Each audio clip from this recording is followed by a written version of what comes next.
Assalamualaikum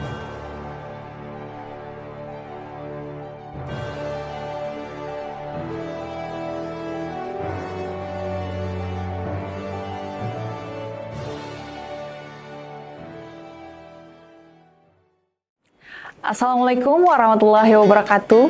Perkenalkan, saya Amelia Puspita M.Ikom, dosen tetap Program Studi Ilmu Komunikasi, Fakultas Ilmu Sosial dan Ilmu Politik, Universitas Islam Kalimantan Muhammad Arsyad Al-Banjari, Banjarmasin. Video ini merupakan bagian dari pernyataan diri dalam unjuk kerja Tridharma Perguruan Tinggi atau PDD UKT-PT pada sertifikasi dosen, khususnya dalam aspek pelaksanaan pembelajaran. Dalam melaksanakan pembelajaran, saya berupaya menciptakan proses belajar yang berpusat pada mahasiswa, mendorong berpikir kritis, kolaboratif, dan mampu menghubungkan teori dengan praktik di masyarakat. Pada kesempatan ini, saya akan memaparkan secara singkat pelaksanaan pembelajaran pada mata kuliah Komunikasi Pembangunan. Mata kuliah Komunikasi Pembangunan merupakan mata kuliah berbobot 3 SKS yang dirancang untuk membekali mahasiswa dengan pemahaman konseptual sekaligus keterampilan praktis dalam menganalisis berbagai persoalan pembangunan serta merancang, mengimplementasikan, dan mengevaluasi strategi komunikasi pembangunan yang mendukung pembangunan di bidang sosial, budaya, ekonomi, maupun lingkungan. Model pembelajaran memadukan pendekatan problem-based learning pada tahapan analisis permasalahan dan project-based learning pada tahapan perancangan hingga implementasi program komunikasi pembangunan. Sehingga mahasiswa tidak hanya mempelajari teori, tetapi juga memperoleh pengalaman belajar secara langsung melalui penyelesaian masalah dan pelaksanaan proyek komunikasi pembangunan yang berbasis kebutuhan masyarakat. Dengan pendekatan ini, pada akhir perkuliahan, mahasiswa diharapkan mampu menjelaskan konsep dan teori komunikasi pembangunan, menganalisis berbagai persoalan pembangunan secara kritis dan berbasis data, serta merancang, mengimplementasikan, dan mengevaluasi program komunikasi pembangunan. Dengan pendekatan ini, pada akhir perkuliahan, mahasiswa diharapkan mampu menjelaskan konsep dan teori komunikasi pembangunan, menganalisis, merancang, mengimplementasikan, dan mengevaluasi program komunikasi pembangunan secara kolaboratif, reflektif, dan bertanggung jawab. Selama 1 semester, pembelajaran diawali dengan pengenalan konsep dasar, sejarah, paradigma, serta berbagai teori komunikasi pembangunan.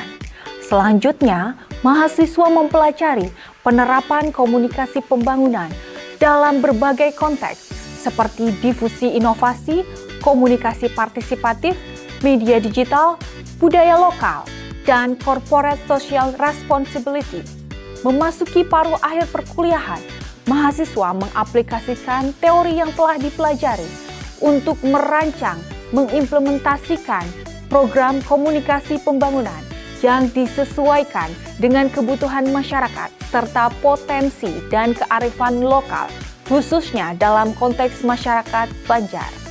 Program yang telah dirancang kemudian diimplementasikan, dievaluasi, dan direfleksikan sebagai bagian dari proses pembelajaran. Proses pembelajaran dilaksanakan melalui ceramah interaktif, small group discussion atau SGD, diskusi kelas, presentasi, analisis studi kasus, dan praktik lapangan. Pembelajaran juga didukung oleh pemanfaatan WhatsApp Group sebagai bagian komunikasi dan koordinasi antara dosen dan mahasiswa. Penilaian pembelajaran dilakukan secara berkelanjutan melalui berbagai bentuk asesmen selama perkuliahan, serta ujian tengah semester dan ujian akhir semester, sesuai dengan rencana pembelajaran semester atau RPS yang telah disusun dan disahkan oleh Ketua Program Studi. Dalam menyusun dan melaksanakan pembelajaran, saya menggunakan berbagai referensi dari buku-buku komunikasi pembangunan karya para ahli, diperkaya dengan artikel ilmiah nasional maupun internasional yang relevan. Selain itu, saya juga menggunakan buku teori dan komunikasi pembangunan yang saya tulis dengan sejawat sebagai salah satu referensi pendukung, sehingga materi yang disampaikan tetap mutakhir dan sesuai dengan perkembangan keilmuan. Untuk memberikan gambaran mengenai pelaksanaan pembelajaran, saya akan menampilkan cuplikan proses pembelajaran pada pertemuan ketiga mata kuliah komunikasi pembangunan dengan materi teori dan modal komunikasi pembangunan. Pada pertemuan ini, mahasiswa mempelajari berbagai teori dan modal komunikasi pembangunan yang dikemukakan oleh para ahli. Kemudian menganalisis penerapannya melalui berbagai kasus pembangunan di masyarakat. Proses pembelajaran dilaksanakan secara interaktif melalui ceramah, diskusi kelompok, presentasi, dan tanya jawab, sehingga mahasiswa tidak hanya memahami konsep dan teori, tetapi juga mampu mengaplikasikannya dalam menganalisis berbagai persoalan pembangunan secara kritis. Baik, selanjutnya mari kita simak bersama cuplikan proses pembelajaran tersebut. Semoga tayangan ini dapat memberikan gambaran mengenai pendekatan pembelajaran yang saya terapkan dalam proses perkuliahan. Selamat menyaksikan.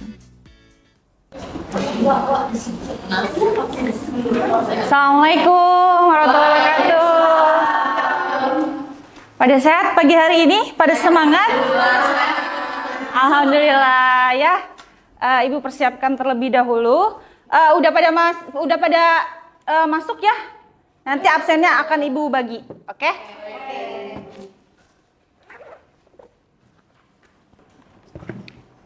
Oke. Ada yang masih ingat nggak pertemuan minggu kemarin kita membahas terkait apa? Apa? Silakan Cindy ya? Ya, silakan Cindy. Tentang konsep, sejarah, dan paradigma komunikasi pembangunan. Oke, betul, tentang konsep, sejarah, dan paradigma komunikasi pembangunan. Nah, Ibu akan ngerimain kembali paradigma komunikasi pembangunan ada apa aja? Nama? Najwa, silakan Najwa. Ada Bu, paradigma modernisasi sama paradigma partisipatif. Oke, paradigma modernisasi dan partisipatif. Nah, hari ini tujuan pembelajaran kita yang pertama yaitu Ibu harap teman-teman sekalian dapat menjelaskan teori dan modal komunikasi pembangunan menurut Everett M. Rogers, kemudian Nora C. Kubral, dan Srinivas R. Melkot sebagai landasan untuk memahami peran komunikasi dalam mendukung proses pembangunan dan perubahan sosial.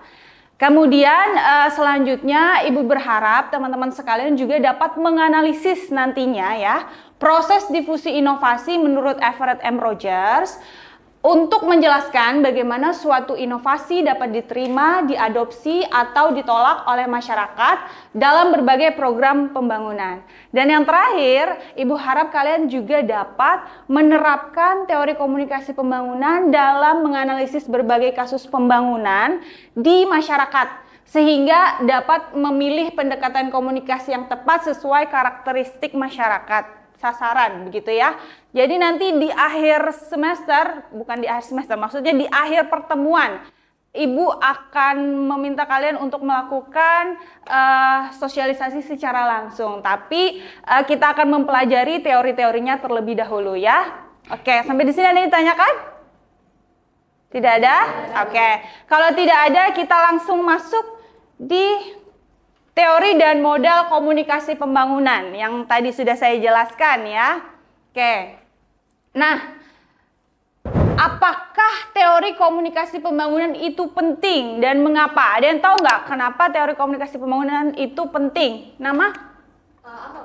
Menurut Nama siapa? Amel. Amel. Oke, silakan Amel. Menurut saya penting Bu, karena kita bisa menyampaikan informasi itu kepada masyarakat. Betul. Mendorong landasan penting pastinya untuk menyebarkan informasi, sehingga juga bisa mendorong partisipasi aktif dari masyarakat. Oh, terima kasih. Kasih aplaus untuk Amel. Ya, ada lagi yang mau menambahkan?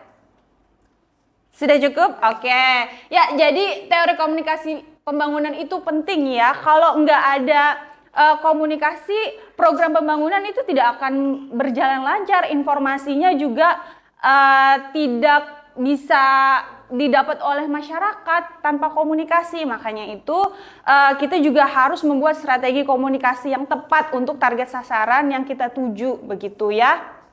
Oke. Nah, di sini ada tokoh-tokoh utama komunikasi pembangunan ya. Ini adalah pakar-pakar komunikasi pembangunan. Yang pertama yang saya jelaskan tadi ada Everett M. Rogers. Dia mengemukakan terkait difusi inovasi, begitu ya. Kemudian ada Nora C. Kubral yang mana dia mengemukakan terkait komunikasi untuk pembangunan. Dan yang terakhir ada Srinivas R. Melkot, dia mengemukakan terkait partisipasi dan pemberdayaan, begitu. Jadi ketiga tokoh ini memberikan perspektif yang berbeda dalam memahami peran komunikasi sebagai bagian dari proses pembangunan masyarakat. Sebenarnya sama aja komunikasi pembangunan itu agar ada perubahan taraf kehidupan sosial ya.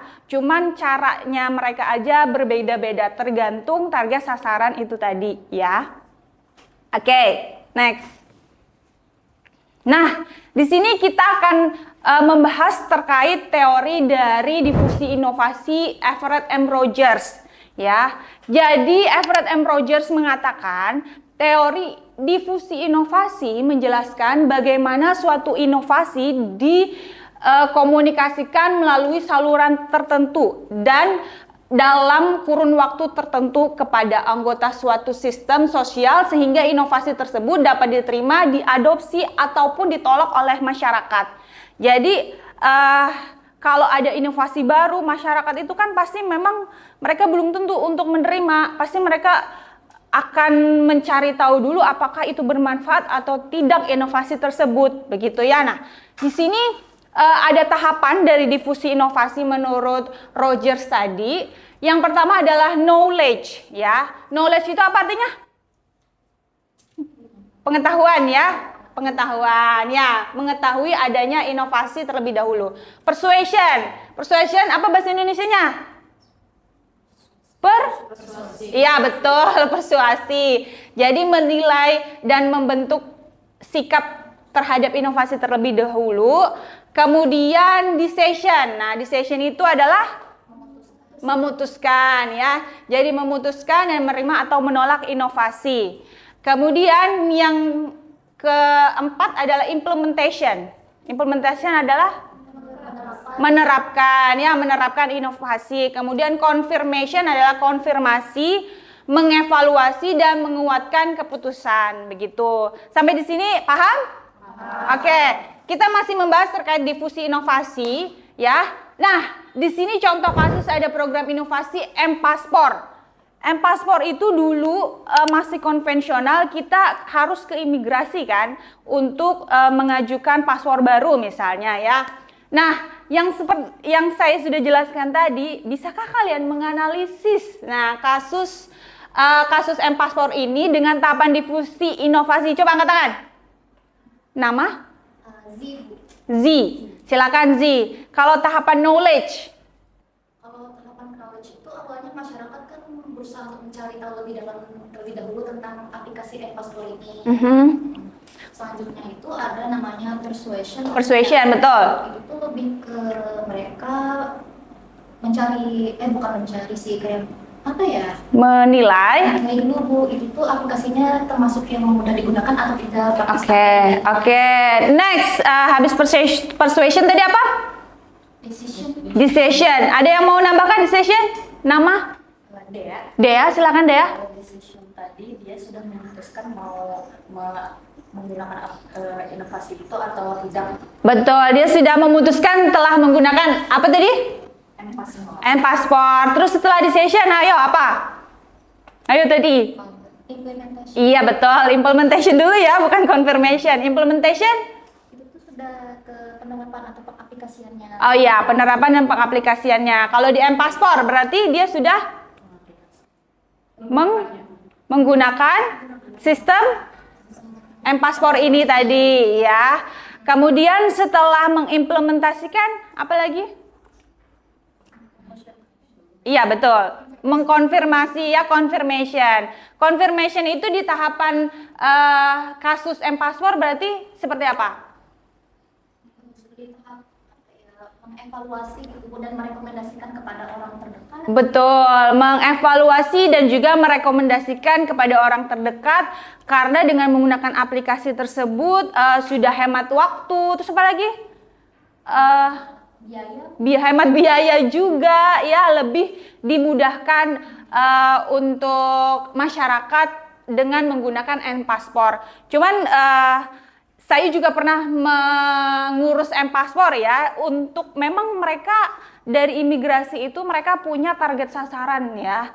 Jadi kayak range umur kayak kalian mungkin sampai 30 atau 40 itu dianjurkan untuk menggunakan M-Paspor. Nah, untuk yang 45 ke atas mungkin ya gen boomer ya.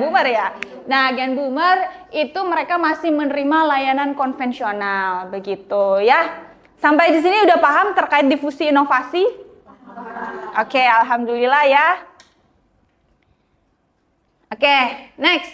Di sini Nora C.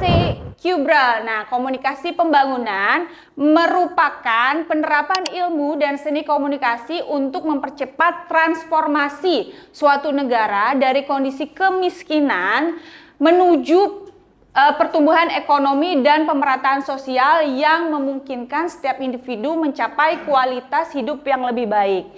Nah, di sini konsep utamanya berorientasi pada peningkatan kualitas hidup masyarakat, ya. Kemudian ada mendorong partisipasi masyarakat dalam proses pembangunan. Kemudian juga ada mengutamakan komunikasi dua arah antara pemerintah dan masyarakat, begitu ya. Kalau tahapan si Kubral ini saya akan memberikan contohnya, misalnya percepatan stunting. Pernah dengar nggak atau di daerah kalian dari pemerintah setempat melakukan misalnya di posyandu begitu? Pernah.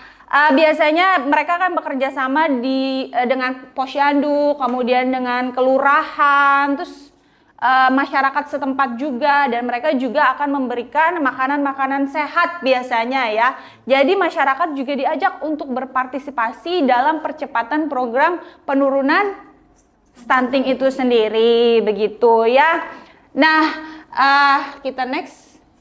Nah, ini yang sudah saya jelaskan tadi. Jadi program ini mencerminkan konsep komunikasi pembangunan Nora C. Kubral yang percepatan penurunan stunting itu tadi di kota Banjarmasin ya. Dengan contoh mereka harus memberikan sosialisasi, edukasi, dan sekarang ada apa? Kalau dulu memang belum ada MBG, jadi dari kelurahan atau pemerintah setempat mereka juga memberikan makanan gitu ya untuk anak-anak yang memang didata bahwa mereka kekurangan gizi dan ibu-ibu hamil. Nah, sekarang enaknya sudah ada MBG begitu, dan MBG juga sudah ada target sasarannya. Siapa? Tahu? Anak-anak sekolah. Kuliah nggak ada ya? Apakah teman-teman semua mau nih dapat MBG? Mudahan nanti ada programnya berinovasi lagi untuk anak-anak kuliahan ya dapat MBG. Oke, kita next. Nah, selanjutnya ada komunikasi pembangunan partisipatif menurut Melcott. Nah, jadi komunikasi pembangunan partisipatif ini merupakan proses komunikasi yang menempatkan masyarakat sebagai subjek pembangunan melalui dialog, ya, dialog dua arah berarti ya. Kemudian partisipasi dan pemberdayaan agar mampu mengidentifikasi masalah serta menemukan solusi secara mandiri. Di sini ada konsep utamanya. Pertama ada partisipasi masyarakat dalam setiap tahap pembangunan. Kedua ada dialog dua arah antara pemerintah dan masyarakat. Jadi masyarakatnya ini juga ikut berkontribusi ya dalam programnya. Kemudian pemberdayaan masyarakat agar mampu mengambil keputusan ya. Diadakannya pemberdayaan masyarakat agar masyarakat ini berdaya, jangan dibuat tidak berdaya ya. Kemudian terakhir ada masyarakat sebagai subjek bukan hanya objek pembangunan, begitu ya. Nah, saya akan memberikan contoh kasusnya dari Melkot ini. Contohnya program pilah sampah tukar sembako yang diinisiasi pemerintah Kota Banjarmasin. Ada nggak ini yang di rumah yang sudah orang tuanya memilah sampah? Pernah dengar nggak di rumahnya? Yo. Belum, nah, nanti boleh ditanya sama orang tuanya. Ini program dari pemerintah Kota Banjarmasin ya. Jadi pilah sampah tukar sembako begitu ya. Ini bersama Karang Taruna menjadi contoh implementasi komunikasi pembangunan partisipatif. Jadi dari rumah masyarakat itu sudah memilah sampah. Mereka bersemangat karena kalau sudah memilah mereka akan dapat apa? Sembako. Jadi itu sesuai dengan kebutuhan masyarakat begitu ya. Nah, jadi masyarakat itu tidak hanya menerima informasi mengenai pentingnya pengelolaan lingkungan, tetapi juga berpartisipasi langsung dalam proses perubahan perilaku begitu ya, karena sudah terbiasa memilah sampah begitu ya. Terus dapat sembako misalnya begitu ya. Jadi mereka lebih semangat begitu ya. Sehingga mencerminkan konsep partisipasi dan pemberdayaan masyarakat sebagaimana dikemukakan oleh Melkot tadi. Sampai di sini ada yang ditanyakan? Nggak ada? Sudah paham? Oke. Next. Oke, nah di sini ada perbandingan ketiga teori komunikasi pembangunan menurut para ketiga ahli ini yang kita bahas tadi. Kalau fokusnya Rogers tadi difusi dan adopsi inovasi, kemudian Kubral tadi meningkatkan kualitas hidup masyarakat, kalau Melkot partisipasi dan pemberdayaan masyarakat, begitu ya. Tujuannya sebenarnya sama ya. Kalau Roger itu mendorong masyarakat menerima inovasi, otomatis ini ada tahapan pembangunan juga ya kan. Kemudian mendukung pembangunan dan kesejahteraan masyarakat. Nah, ini ada taraf kehidupan, peningkatan kehidupan masyarakat. Kemudian kalau Melkot meningkatkan partisipasi masyarakat dalam pembangunan. Kemudian peran masyarakat, kalau di Rogers itu masyarakatnya menerima dan mengadopsi inovasi, begitu ya. Kalau di Kubral sasaran pembangunan, kalau di Melkot itu subjek atau mitra pembangunan. Terus kalau konsep utamanya, kalau Rogers tetap di difusi inovasi, kalau Kubral komunikasi untuk pembangunan, kalau Melkot ada komunikasi partisipatif, lebih ke partisipasi ya. Kata kuncinya ada inovasi, difusi dan adopsi dari Rogers. Kemudian Kubral, kualitas hidup pembangunan. Kalau dari Melkot, partisipasi, dialog, dan pemberdayaan. Oke, next. Nah, sampailah kita di kesimpulan ya. Di kesimpulan, Rogers tadi menjelaskan terkait apa Ibu tanya?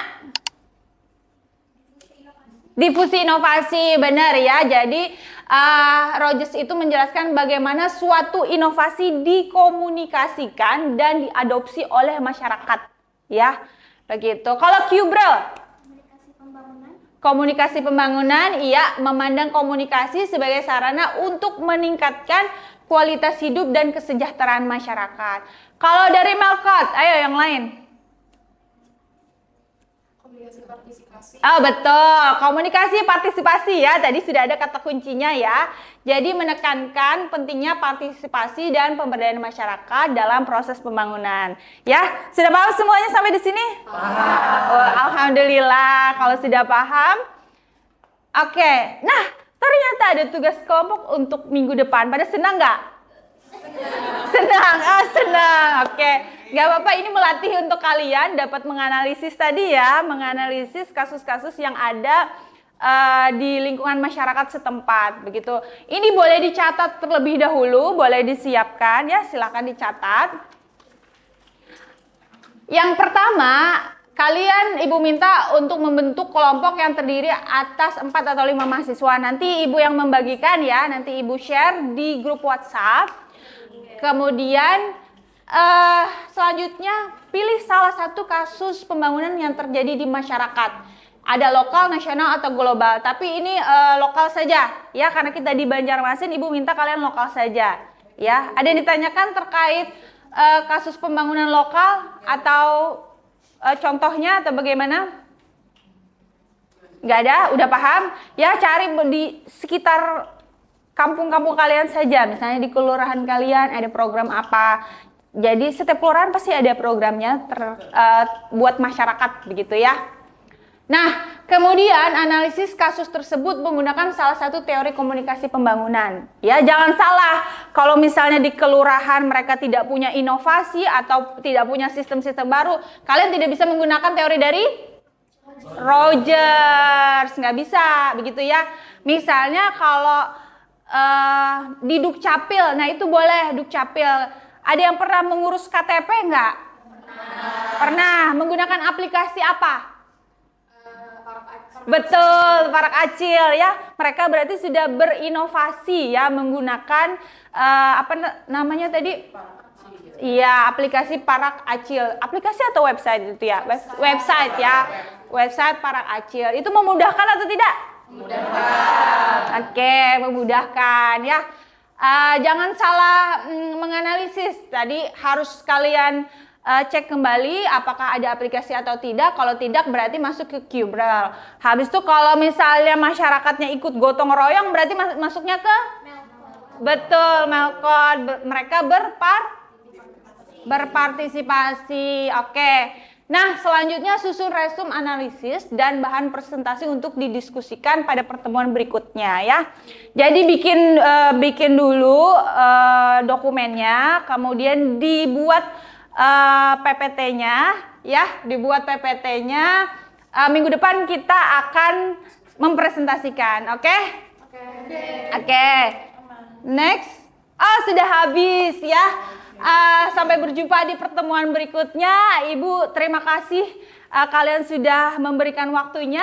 Apakah ada yang ditanyakan? Tidak. Kalau nggak ada, terima kasih atas kehadirannya. Ibu tutup dulu. Assalamualaikum warahmatullahi wabarakatuh. Waalaikumsalam warahmatullahi wabarakatuh.